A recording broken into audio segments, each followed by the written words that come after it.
ID के parts के बारे में, जैसा कि हम पहले देख चुके हैं कि आईडी के अलग अलग पार्ट्स होते हैं, title bar, menu bar, project window. तो इस तरीके से हमें विंडो को ड्रॉ करना है और हमें सारे पार्ट्स के बारे में, अभी तक हमने सिर्फ कौन कौन से पार्ट्स होते हैं उनके बारे में देखा। अब हम देखेंगे कि इन जो पार्ट्स हैं इनका काम क्या है। जैसे मेन्यू बार, टूल बॉक्स है, तो इनके कुछ चीज़ों के बारे में तो हमें पता है। इनमें मेन है, जैसे कि हम देख सकते हैं यहाँ पे मेन्यू बार है। तो मेन्यू बार में यहाँ पर कितने मेन्यूज़ हमें ये 11 मेन्यू प्रोवाइड करता है। मेन्यूज़ के अंदर अलग अलग सब मेन्यू लिस्ट होती है जो अलग अलग काम को करने के लिए ये हमें ऑप्शंस प्रोवाइड करते हैं। नेक्स्ट होता है टूल बॉक्स। तो इसकी सबसे मेन डेफिनेशन यदि हम बात करें टूल बॉक्स की, तो टूल बॉक्स की डेफिनेशन होती है कलेक्शन ऑफ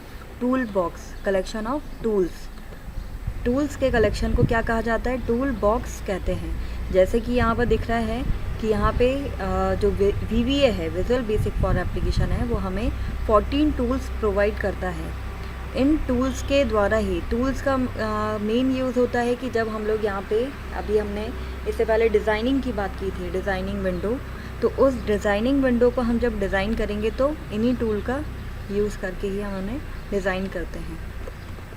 फिर आता है आपका प्रोजेक्ट एक्सप्लोरर। प्रोजेक्ट विंडो का काम क्या होता है, इसमें सबसे मेन चीज़ है, जैसे यहाँ हम इसको देखते हैं इस डायग्राम को, तो प्रोजेक्ट विंडो का काम होता है, यहाँ पे हमारे प्रोजेक्ट का नाम दिया हुआ है जो कि अभी सिर्फ बुक 1 से सेव है। और एक वर्कबुक के अंदर कितनी शीट होती है, तो बाय डिफ़ॉल्ट एक वर्कबुक के अंदर 3 शीट होती हैं, तो यहाँ पे तीनों शीट दिखाई दे रही हैं।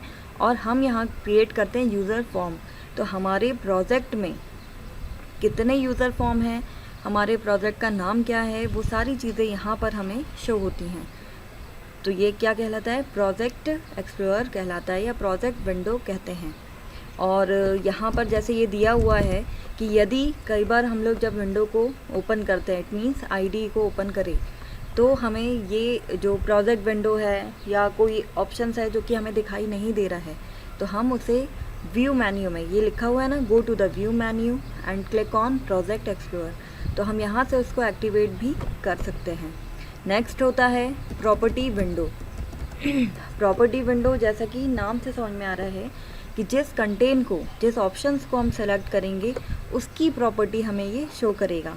जैसे फॉर एग्ज़ाम्पल के लिए हम यहाँ पे देखेंगे, जैसे हम लोग जब किसी फॉर्म को क्रिएट करेंगे तो उस फॉर्म का बैक कलर हमें चेंज करना है, उसकी बॉर्डर स्टाइल कैसी रखना है, तो ये कलर वगैरह, इमेज इंसर्ट करना है, तो ये सारे काम हम लोग यहाँ प्रॉपर्टी विंडो से कर सकते हैं। एक तरीके से आप उसे डिज़ाइन करेंगे। हमें फॉर्म पर वेलकम भी लिखना होगा, तो उस वेलकम वर्ड को बड़ा करना, छोटा करना, उसका कलर चेंज करना, और हमारे फॉर्म का बैकग्राउंड कलर कैसा होना चाहिए, ये सारा काम जो होता है वो कहाँ से होगा, प्रॉपर्टी विंडो से होगा। नेक्स्ट है, और ये सारे ऑप्शंस जो अभी हम एक के बाद एक देख रहे हैं, ये सभी व्यू मेन्यू से एक्टिवेट और डीएक्टिवेट होंगे। नेक्स्ट होता है कोडिंग विंडो, जो कि सबसे ज़्यादा इम्पॉर्टेंट जो हमारा पार्ट है, कोडिंग। अब हम जैसे यहाँ इससे पहले कोडिंग और डिज़ाइनिंग को साथ में देखते हैं। डिज़ाइनिंग विंडो है, जैसे ये लिखा हुआ है यूज़र फॉर्म, तो यूज़र फॉर्म को हम लोग किसके द्वारा क्रिएट करेंगे, वो जो हमने अभी टूल देखे थे, टूल बॉक्स के कितने टूल थे, 14 टूल्स से हम इस यूज़र फॉर्म का भी, जो कि आपको ब्लैंक दिख रहा है, उन टूल से इसको डिज़ाइन करेंगे। तो ये एक तरीके से ये हमारा आउटपुट होगा। जैसे हम फॉर एग्ज़ाम्पल हम यहाँ पे एक रजिस्ट्रेशन फॉर्म क्रिएट कर रहे हैं या लॉगिन फॉर्म क्रिएट करते हैं, तो ये सारा जो काम हो रहा है वो बाय यूजिंग टूल, उन टूल से ही आप इस फॉर्म को डिज़ाइन करोगे। और जैसे मैंने यहाँ पर एक बटन को क्रिएट कर दिया, जैसे यहाँ पर डिज़ाइनिंग विंडो है, अब हमने यहाँ पर एक बटन क्रिएट किया और हम चाहते हैं कि हम उस बटन पर जैसे ही क्लिक करें और हम यूज़र फॉर्म सेकंड पर पहुँचे। जैसे हम यहाँ देख रहे हैं कि ये यूज़र फॉर्म 1 लिखा हुआ है और हम यहीं पर एक और यूज़र फॉर्म क्रिएट करते हैं, यूज़र फॉर्म 2। तो हमें 1 फॉर्म से यूज़र फॉर्म 2 पर मूव करना है, तो उसके लिए हमने यहाँ पे एक बटन यदि हम यहाँ क्रिएट करेंगे, तो बटन नॉर्मली हम क्रिएट कर देंगे, तो उससे हम एक फॉर्म से दूसरे फॉर्म पर नहीं मूव कर पाएंगे, या जब तक कि हम वहाँ पर क्या नहीं करेंगे, कोडिंग। तो ये कोडिंग विंडो का मेन यूज़ होता है कोडिंग करने के लिए। जैसे हम लोगों ने कहा कि VBA हम पढ़ रहे हैं, विजुअल बेसिक फॉर प्रोग्रामिंग, तो जो भी प्रोग्रामिंग की जाती है वो इस कोडिंग विंडो में ही की जाएगी। जैसा कि यदि आप इस चीज़ को हम प्रैक्टिकली देखते हैं एक बार, तो हम एक VBA एडिटर को ओपन कर लेते हैं।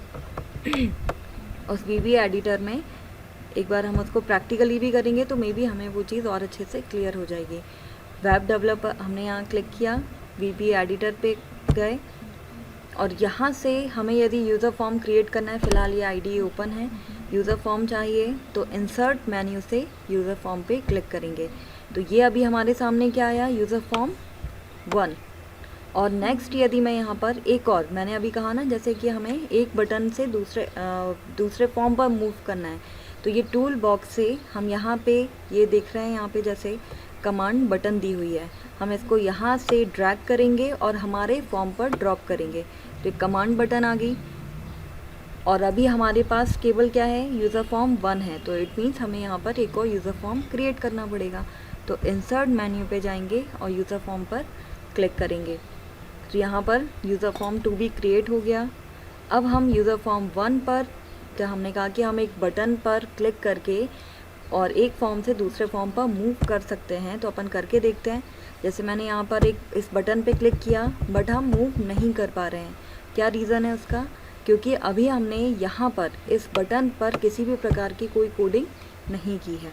तो जब हम इस बटन पर कोडिंग करेंगे, तो बटन पर कोडिंग करना है इसलिए हमें इस बटन पे डबल क्लिक करना होगा, और जैसे ही डबल क्लिक करेंगे हमारा कर्सर यहाँ पर मूव करेगा और हम जो भी कोडिंग करेंगे एक फॉर्म से दूसरे फॉर्म पर जाने के लिए या किसी भी प्रकार की कोडिंग करना है, एडिशन के लिए कोई भी, तो वो हमें यहाँ पे कोडिंग विंडो में करनी पड़ेगी।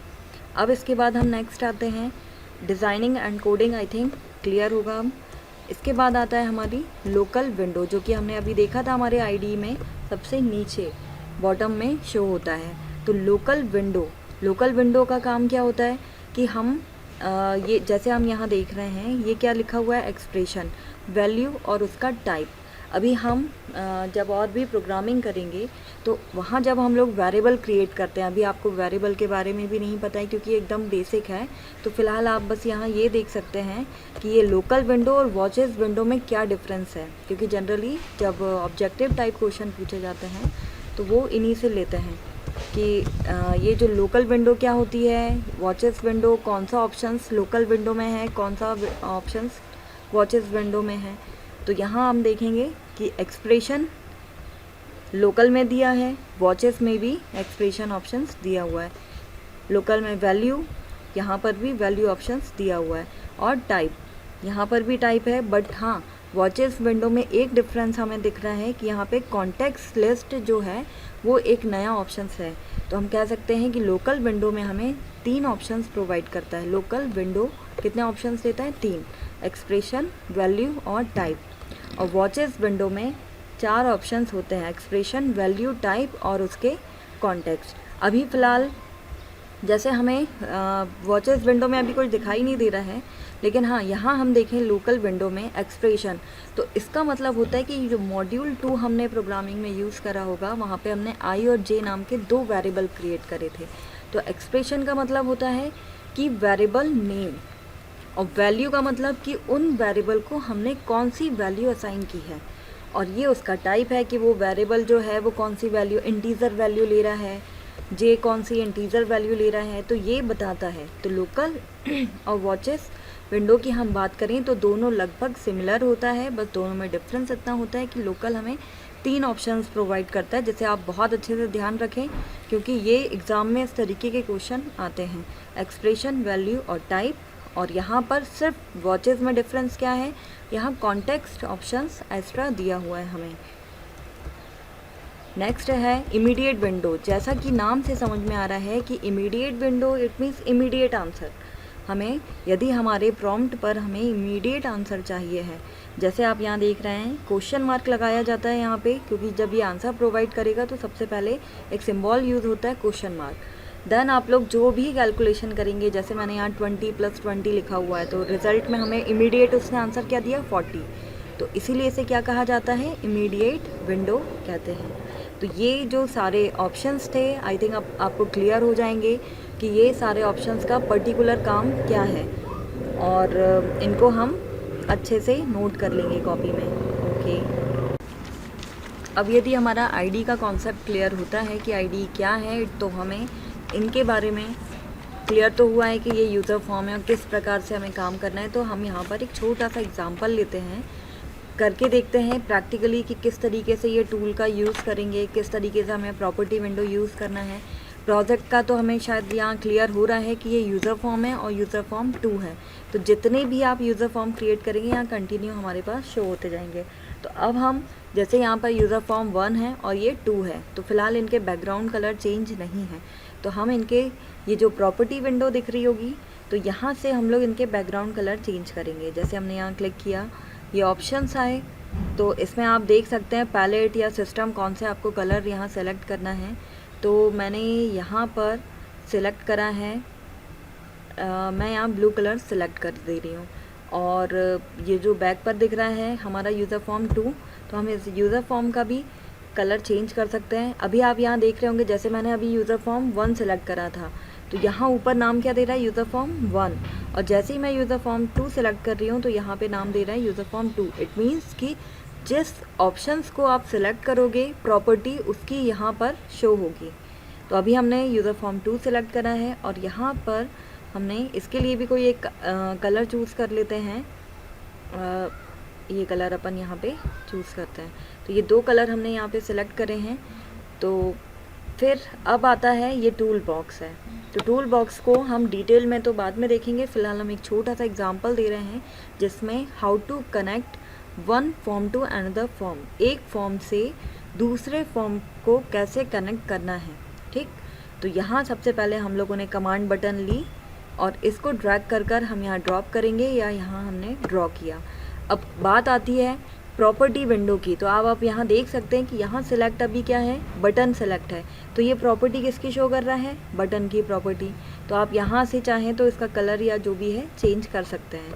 तो जो ऑप्शन सेलेक्ट है उसकी प्रॉपर्टी, तो फिलहाल मैं बटन को सेलेक्ट कर रही हूँ और मुझे इस यूज़र फॉर्म 1 से कहाँ जाना है, यूज़र फॉर्म 2 पर मूव करना है।